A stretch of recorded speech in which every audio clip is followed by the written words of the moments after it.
Okay, I thought I would add another one to the exercise archive tonight before I clock out.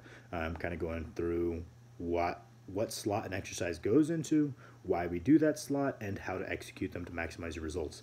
Kind of going for a lot in one go on this video, and I usually try to attach a video to the end. I can't really because there's a bunch of exercises that go into slot, and most of the cueing is internal, not external, so you can't really see much from them, if I'm being honest.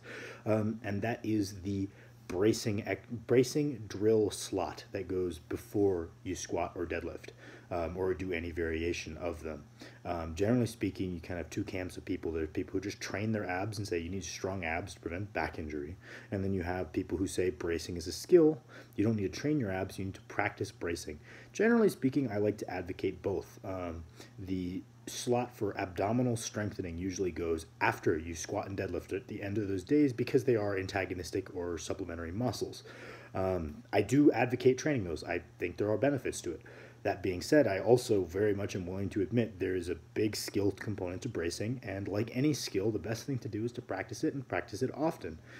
Just the volume you do on the competition motion, you could practice more because the act of bracing itself is not as physically taxing as a squat or deadlift. So it makes sense to do additional bracing work. And usually I'm going to put that before we squat or bench or squat or deadlift. That way you're really honing the skill that you're later going to be using. Also, I think it just generally better prepares you, maybe reduces your back injury risk. No studies cited. Basically, there's going to be a lot of exercises encompassed in this. I don't want to show them all at the end of the video. I'm just going to talk about universals across all of them and how you're going to do them.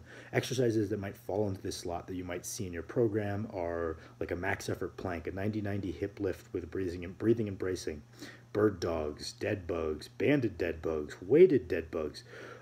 All can be done as bracing drills. And why do I call them drills, not exercises? Because the primary intention isn't fatiguing any given muscle, it's practicing that skill of intra-abdominal pressure. So when we do this, we're going to draw all of them. We're going to draw our rib cage downward. There's some difference on a 90-90 hip lift. You're also going to try to peel your tailbone up off the ground, but all of them, you're going to draw your ribs slightly downward.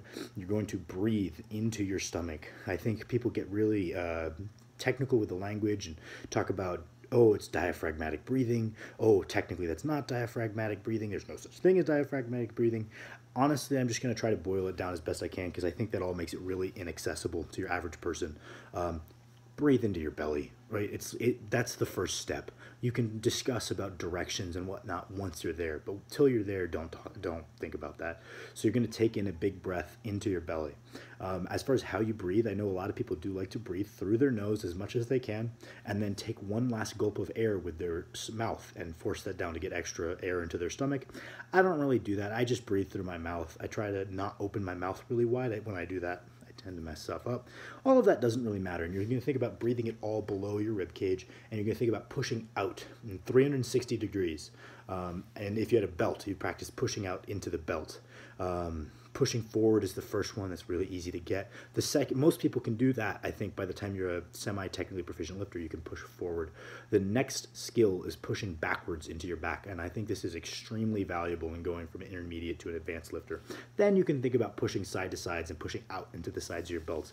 But yeah, so all of these, a max effort plank, you shouldn't be able to comfortably do more than 10 seconds if it's really max effort, if you're really bracing as hard as you possibly can, one breath. And I will usually program these by breaths, not count, because it's one breath, brace as hard as you can for a little bit, reset, breath, brace. And so I'll usually do 2 sets of 5, 2 sets of 10, depending on how taxing it is. And it's on you to really get the most out of them and honestly brace as hard as you can.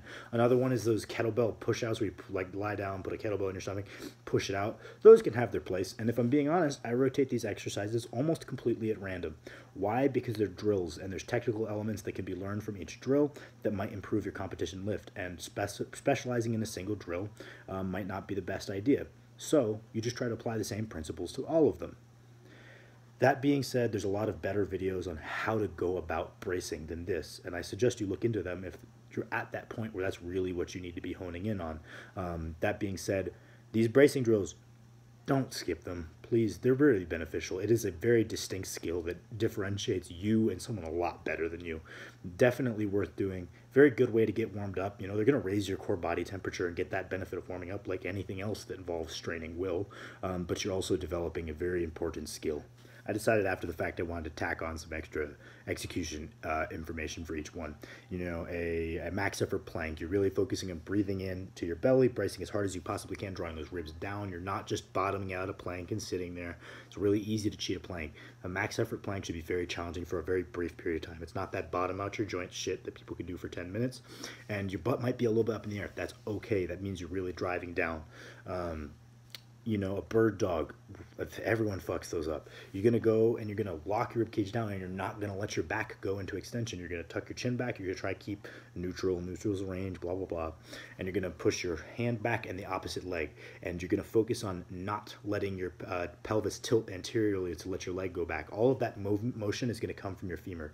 None of that is going to come from your back arching and your pelvis tilting. That's the big focus. Each rep, rebrace. You shouldn't be doing a billion reps. It should be very uncomfortable to do a single rep and really focused, intentioned work. Trying to think. Dead bugs, don't peel your head up. Really put chin back, ribs down. You should never lose contact with your low back in the ground. As you extend, it should be under control. You should be pushing that air back into the ground, and your lumbar spine should never leave contact with the ground. It's a very good honesty check. I think it's probably the easiest one to really get down at first, because you know the second you fuck it up. You know, you could toss a band. You hold, all it is you don't even move your hands at that point. You just toss a band around the rack, lie on your back, and extend one leg at a time without your back peeling up. Same thing, you could put weight in each hand. And then the other one, I don't really want to get into it because there's so many videos on it, but a 90-90 hip lift, you can put a thing between your knees to activate adductors. You cannot. I think you can still get plenty of benefits. All you're going to do is lie on your back with your knees at 90 degrees, your hips are at 90 degrees, your heels are up on a bench, and you're going to kind of press your heels down into the bench, and you're going to peel your tailbone up off the ground a little bit, and at the same time you're going to activate and crunch down your abs. Again, not crunching up, keeping this back, and I think that's the best one to really get a feel for that 360-degree bracing. I couldn't, if I'm being honest, I learned how to do the front pretty quickly like most people do, and I didn't really have the back down. And finally I started to get that, but could never feel to the sides until I started doing that drill every now and then. And I think it's paid off as far as reducing my back pain. I don't have a mechanism. It might be placebo effect. I know there's no like formal research to back anything like this, but it's worked for me. And the last one is really simple. You just lie on your back, you put like a kettlebell or dumbbell on your stomach, and you're trying to push it out with a big breath. I think that's a really good one if you just don't have a feel for it at all yet.